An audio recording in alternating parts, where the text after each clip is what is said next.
राष्ट्र सर्वप्रथम, राष्ट्र सर्वप्रथम, राष्ट्र सर्वप्रथम, राष्ट्र सर्वप्रथम।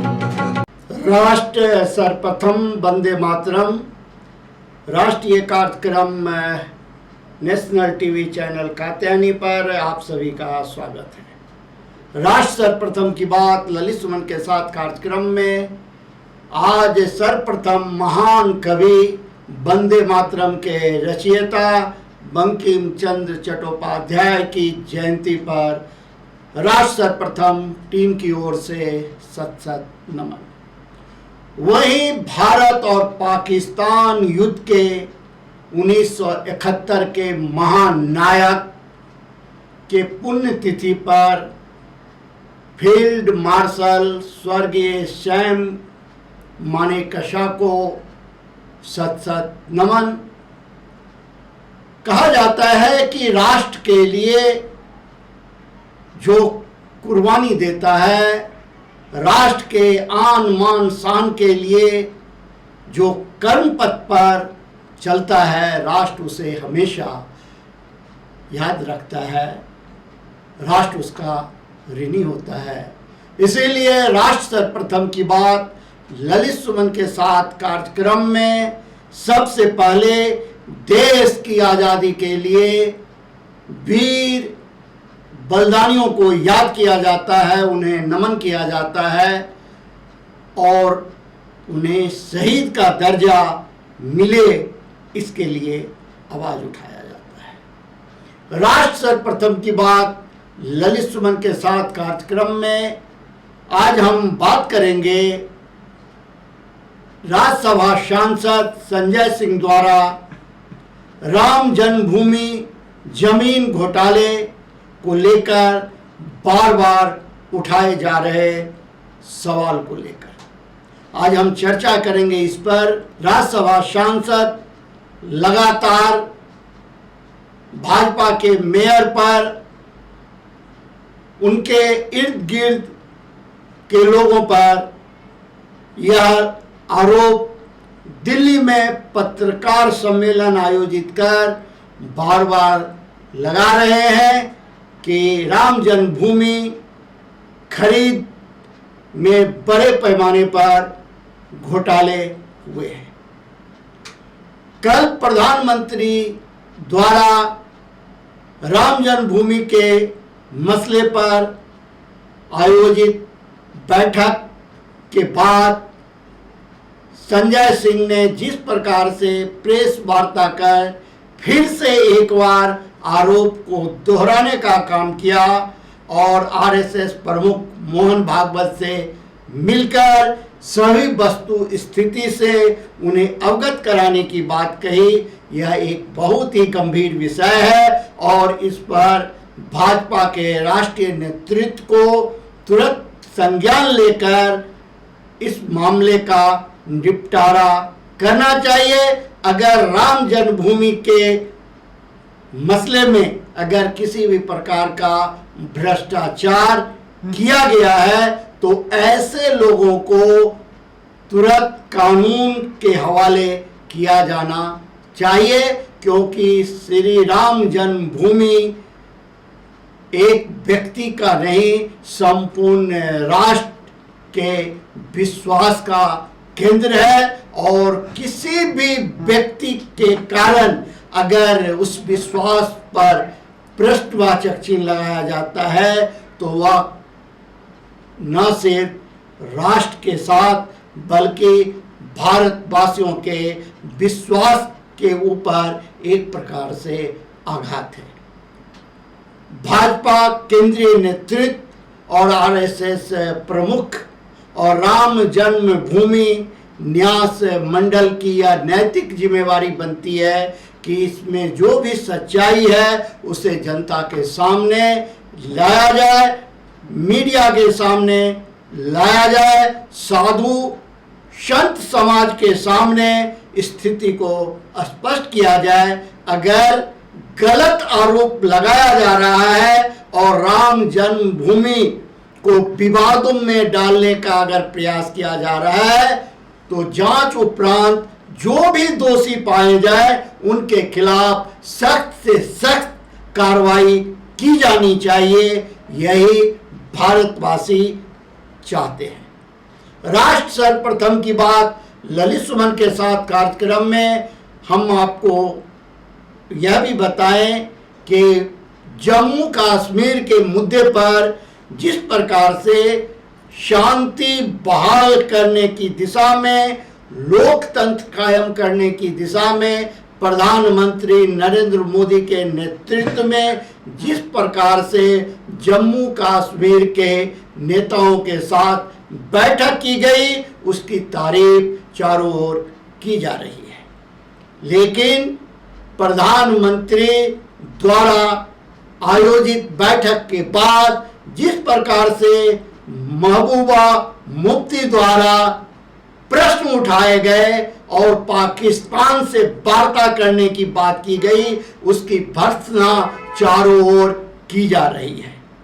महबूबा मुफ्ती द्वारा जिस प्रकार से भारत सरकार के ऊपर दबाव बनाने का प्रयास किया गया है, इसकी भी जितनी निंदा की जानी चाहिए वह कम है।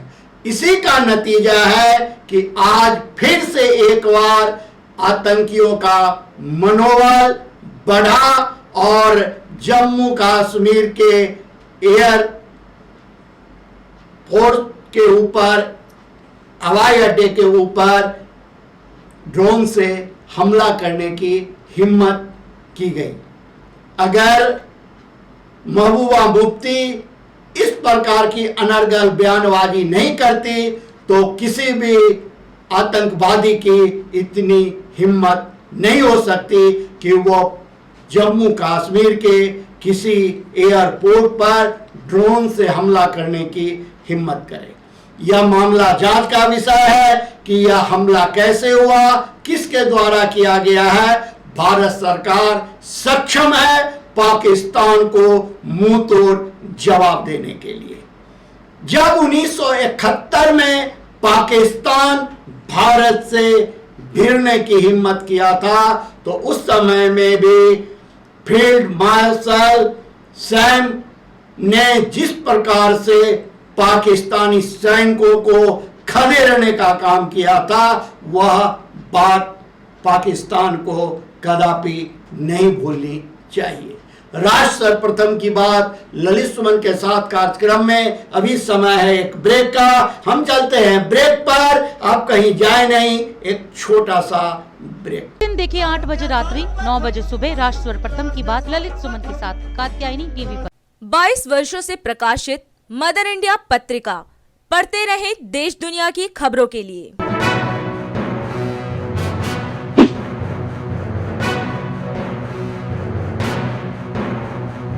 26वें वर्ष में आपके लोकप्रिय समाचार पत्र इंडिया दर्पण का प्रवेश। आप देखते रहें अपने क्षेत्र की खबरें।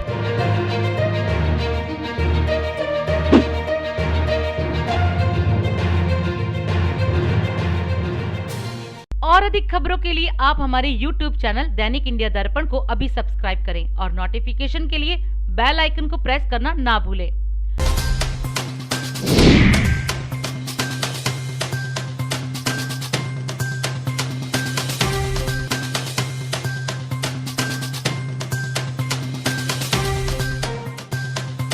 राष्ट्र सर्वप्रथम की बात ललित सुमन के साथ कार्यक्रम में ब्रेक के बाद आपका फिर से नेशनल टीवी चैनल कात्यायनी पर स्वागत है। राष्ट्र सर्वप्रथम की बात में हम चर्चा कर रहे थे ब्रेक पर जाने से पहले वंदे मातरम के रचयिता बंकिम चंद्र चट्टोपाध्याय जी के जयंती के अवसर पर उन्हें दी गई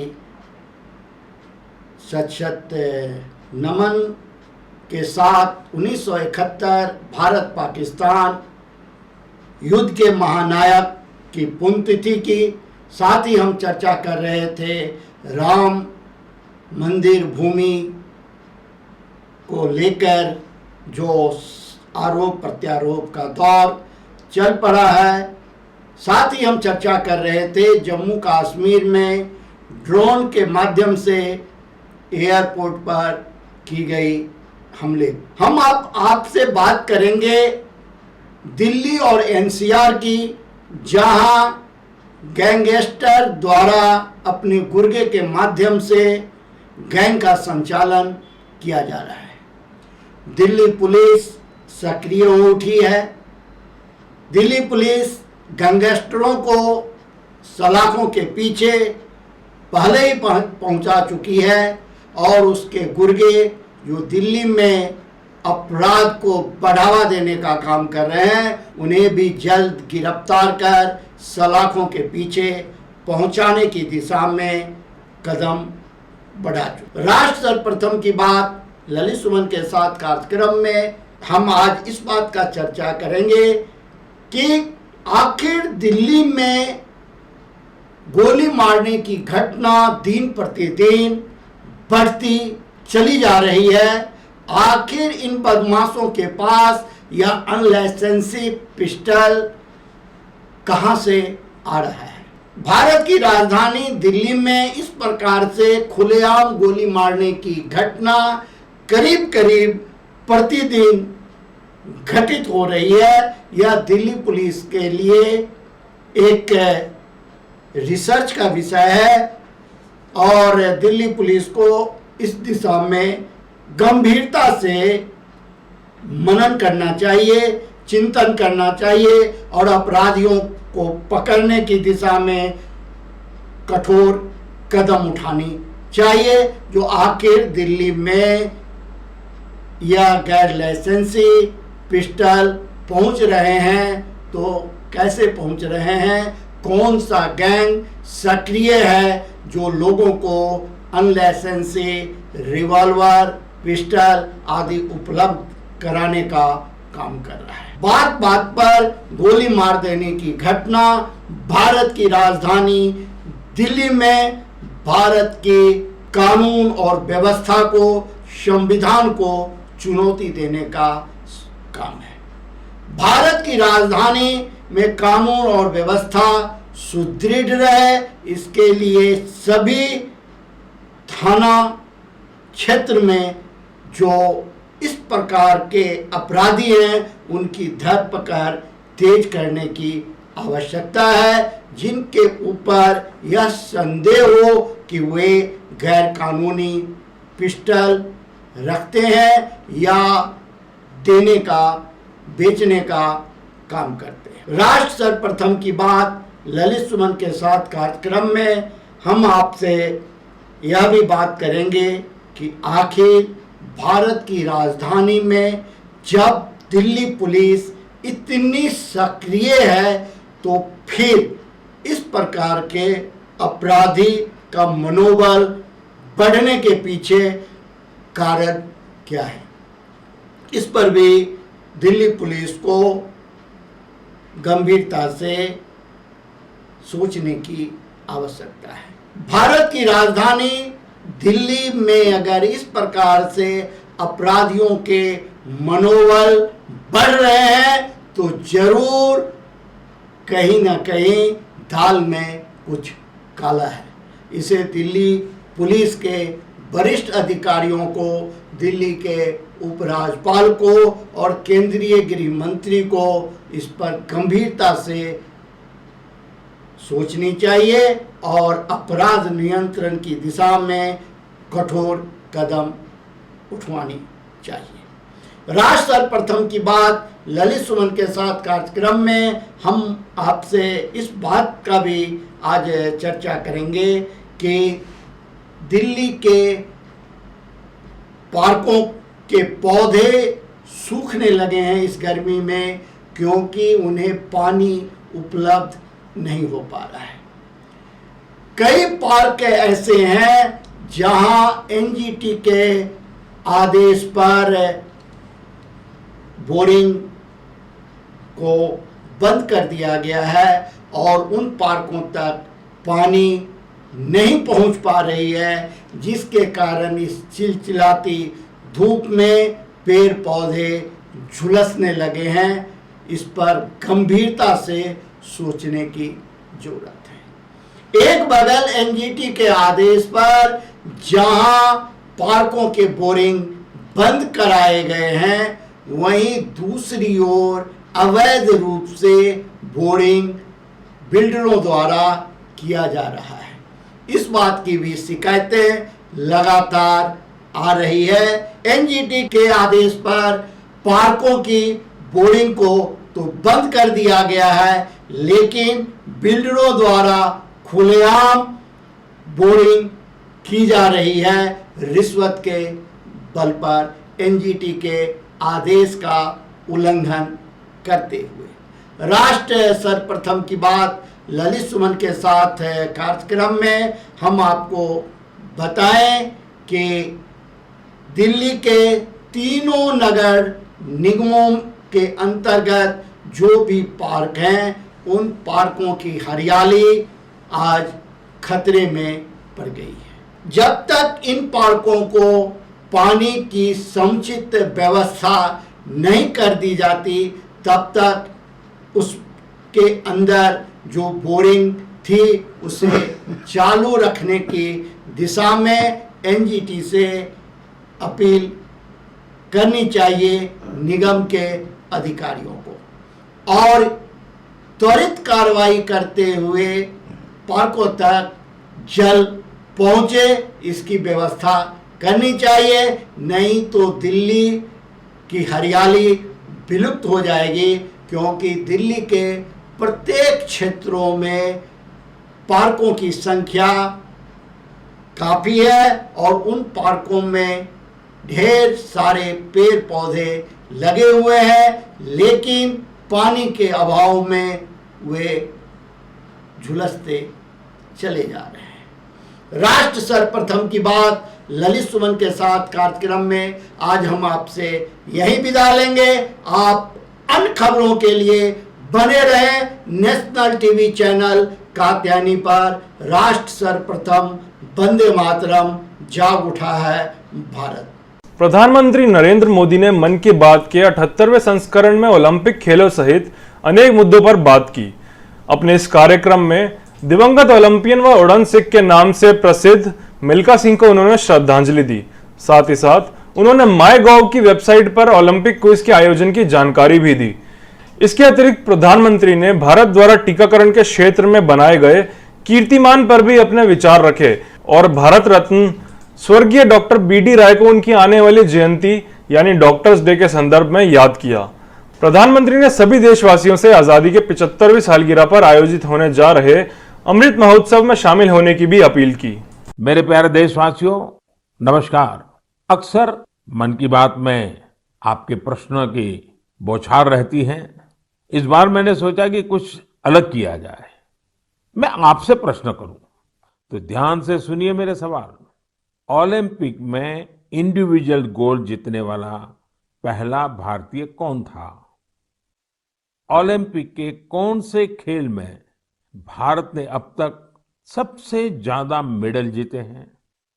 ओलंपिक में किस खिलाड़ी ने सबसे ज्यादा पदक जीते हैं? माय गॉव में ओलंपिक्स पर जो क्विज है उसमें प्रश्नों के उत्तर देंगे तो कई सारे इनाम जीतेंगे। ऐसे बहुत सारे प्रश्न माय गॉव के रोड टू टोक्यो क्विज में है। आप रोड टू टोक्यो क्विज में भाग लें।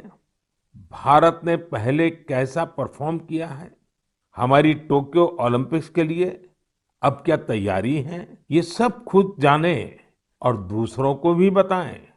मैं आप सबसे आग्रह करना चाहता हूं कि आप इस क्विज कंपटीशन में जरूर हिस्सा लीजिए। साथियों, जब बात टोक्यो ओलंपिक्स की हो रही हो तो भला मिल्खा सिंह जी जैसे लीजेंडरी एथलीट को कौन भूल सकता है।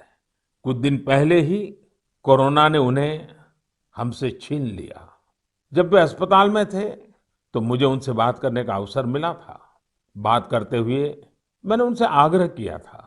मैंने कहा था कि आपने तो 1964 में टोक्यो ओलंपिक्स में भारत का प्रतिनिधित्व किया था, इसलिए इस बार जब हमारे खिलाड़ी ओलंपिक्स के लिए टोक्यो जा रहे हैं तो आपको हमारे एथलीट्स का मनोबल बढ़ाना है, उन्हें अपने संदेश से प्रेरित करना है। वो खेल को लेकर इतना समर्पित और भावुक थे कि बीमारी में भी उन्होंने तुरंत ही इसके लिए हामी भर दी, लेकिन दुर्भाग्य से नियति को कुछ और मंजूर था। मुझे आज भी याद है 2014 में वो सूरत आए थे। हम लोगों ने एक नाइट मैराथन का उद्घाटन किया था। उस समय उनसे जो गपशप हुई, खेलों के बारे में जो बात हुई, उससे मुझे भी बहुत प्रेरणा मिली थी। हम सब जानते हैं कि मिल्खा सिंह जी का पूरा परिवार स्पोर्ट्स को समर्पित रहा है, भारत का गौरव बढ़ाता रहा है। साथियों, जब टैलेंट, डेडिकेशन, डिटर्मिनेशन और स्पोर्ट्समैन स्पिरिट एक साथ मिलते हैं, तब जाकर कोई चैंपियन बनता है। हमारे देश में तो अधिकांश खिलाड़ी छोटे छोटे शहरों, कस्बों, गांवों से निकल करके आते हैं। टोक्यो जा रहे ओलंपिक दल में भी कई ऐसे खिलाड़ी शामिल हैं जिनका जीवन बहुत प्रेरित करता है। प्रवीण जाधव जी महाराष्ट्र के सातारा जिले के एक गांव के रहने वाले हैं।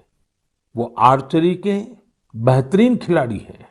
उनके माता पिता मजदूरी कर परिवार चलाते हैं और अब उनका बेटा अपना पहला ओलंपिक्स खेलने टोक्यो जा रहा है।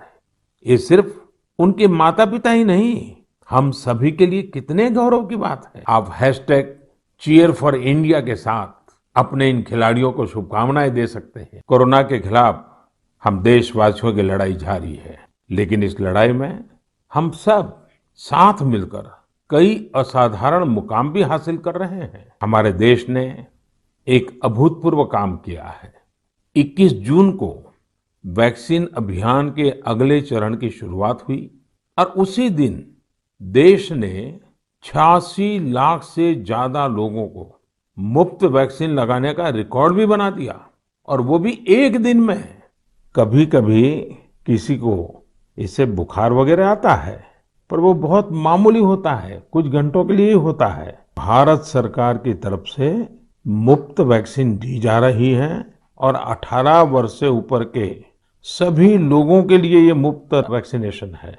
1 जुलाई को हम नेशनल डॉक्टर्स डे मनाएंगे। ये दिन देश के महान चिकित्सक और स्टेट्समैन डॉक्टर BC राय की जन्म जयंती को समर्पित है। कोरोना काल में डॉक्टर्स के योगदान के हम सब आभारी हैं। हमारे डॉक्टर्स ने अपनी जान की परवाह न करते हुए हमारी सेवा की है कि 21वीं सदी में जो युवा पैदा हुए हैं, 21वीं सदी में जिनका जन्म हुआ है, ऐसे मेरे नौजवान साथियों ने 19वीं और 20वीं शताब्दी की आजादी की जंग को लोगों के सामने रखने का मोर्चा संभाला है। इन सभी लोगों ने MyGov पर इसका पूरा ब्यौरा भेजा है। मेरा आप सभी से अनुरोध है कि अमृत महोत्सव से जैसे भी जुड़ सकते हैं, जरूर जुड़ें। इसलिए अगली बार जब हम मन की बात में मिलेंगे तो अमृत महोत्सव की और तैयारियों पर भी बात करेंगे। आप सब स्वस्थ रहिए, कोरोना से जुड़े नियमों का पालन करते हुए आगे बढ़िए। अपने नए नए प्रयासों से देश को ऐसे ही गति देते रहिए। इन्हीं शुभकामनाओं के साथ बहुत बहुत धन्यवाद। दिन देखिए 8 बजे रात्रि, 9 बजे सुबह राष्ट्र प्रथम की बात ललित सुमन के साथ कात्यायनी टीवी पर। 22 वर्षों से प्रकाशित मदर इंडिया पत्रिका, पढ़ते रहे देश दुनिया की खबरों के लिए।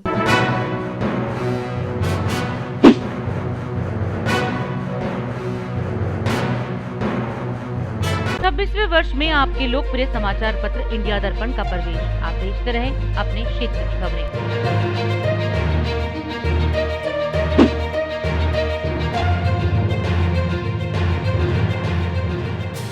और अधिक खबरों के लिए आप हमारे YouTube चैनल दैनिक इंडिया दर्पण को अभी सब्सक्राइब करें और नोटिफिकेशन के लिए बेल आइकन को प्रेस करना ना भूलें।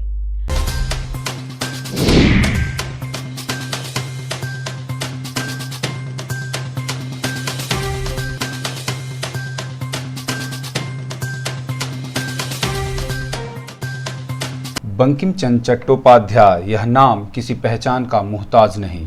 बंगाली के प्रख्यात उपन्यासकार, कवि, गद्यकार और पत्रकार थे। भारत के राष्ट्रीय गीत वंदे मातरम उनकी ही रचना है, जो भारतीय स्वतंत्रता संग्राम के काल में क्रांतिकारियों का प्रेरणा स्रोत बन गया था। बंकिम चंद्र चट्टोपाध्याय का जन्म 27 जून 1838 को नेहाटी, बंगाल में हुआ।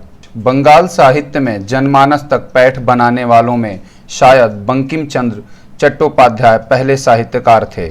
भारत के राष्ट्रीय गीत वंदे मातरम इनकी ही रचना है, जो भारतीय स्वतंत्रता संग्राम के काल में क्रांतिकारियों के लिए प्रेरणा स्रोत बन गया था। उनकी पहली प्रकाशित रचना राजमोहन्स वाइफ थी। उनकी पहली प्रकाशित बंगला कृति दुर्गासंदिनी मार्च 1865 में छपी थी। यह एक रूपायनी रचना है। 1872 में मासिक पत्रिका बंगला दर्शन का भी प्रकाशन किया।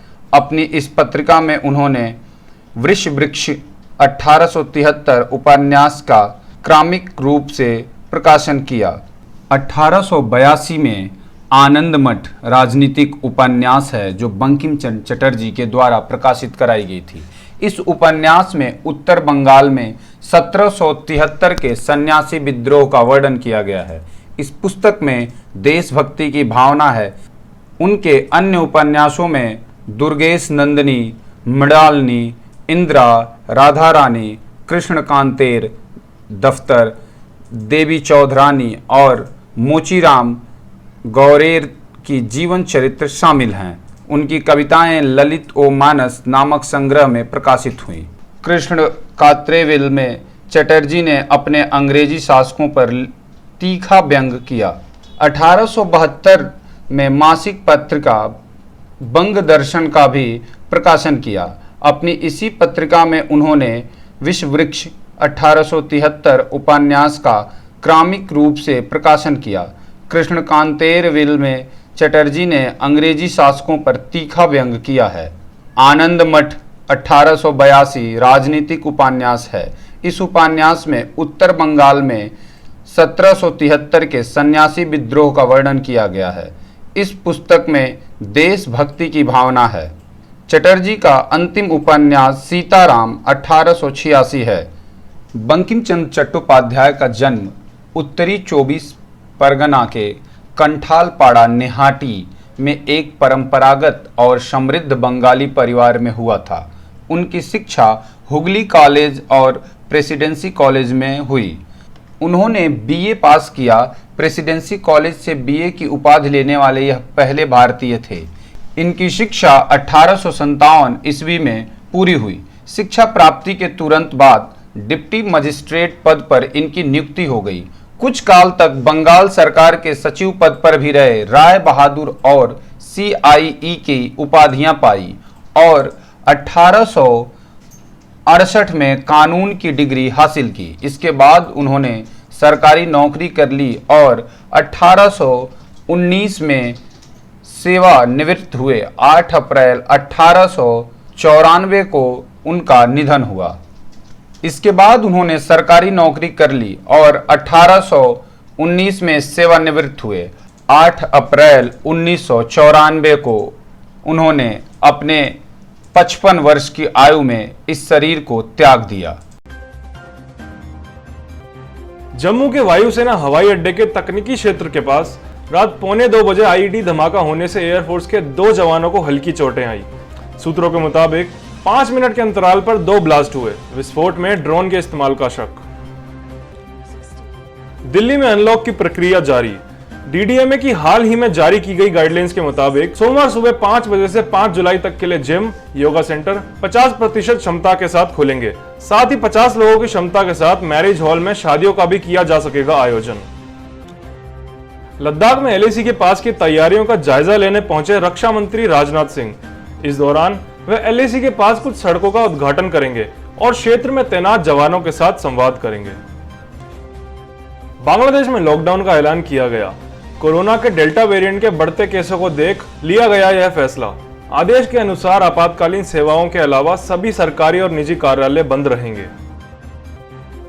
सिंडिकेट बैंक ने बदला अपना IFSC कोड। 1 जुलाई 2021 से ग्राहकों को लेना होगा नया IFSC कोड। बता दें कि कैनरा बैंक में मर्ज होने के बाद लिया गया यह फैसला। क्रोएशिया में चल रहे शूटिंग वर्ल्ड कप में भारत ने तीसरा मेडल अपने नाम किया।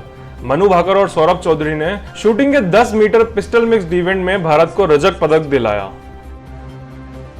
पयोली एक्सप्रेस के नाम से मशहूर भारतीय एथलीट PT उषा का जन्मदिन आज। भारत के खेल मंत्री किरण रिजिजू ने ट्वीट कर दी उन्हें बधाई। कांग्रेस सांसद ए रेवंत रेड्डी को तेलंगाना राज्य का नया प्रदेश अध्यक्ष नियुक्त किया गया। पार्टी अध्यक्ष सोनिया गांधी ने पूर्व क्रिकेटर मोहम्मद अजहरुद्दीन समेत 5 कार्यकारी अध्यक्षों की भी नियुक्ति की। बॉलीवुड एक्ट्रेस आलिया भट्ट की फिल्म गंगूबाई काठियावाड़ी की शूटिंग हाल ही में पूरी की गई। कोरोना की वजह से शूट में आई थी रुकावट। फिल्म में आलिया भट्ट गंगूबाई काठियावाड़ का किरदार निभाते नजर आएंगी। जम्मू कश्मीर में हुआ सीआरपीएफ और पुलिस पर ग्रेनेड हमला, महिला समेत 3 भारतीय नागरिक घायल, 1 की हुई मौत। राष्ट्र सर्वप्रथम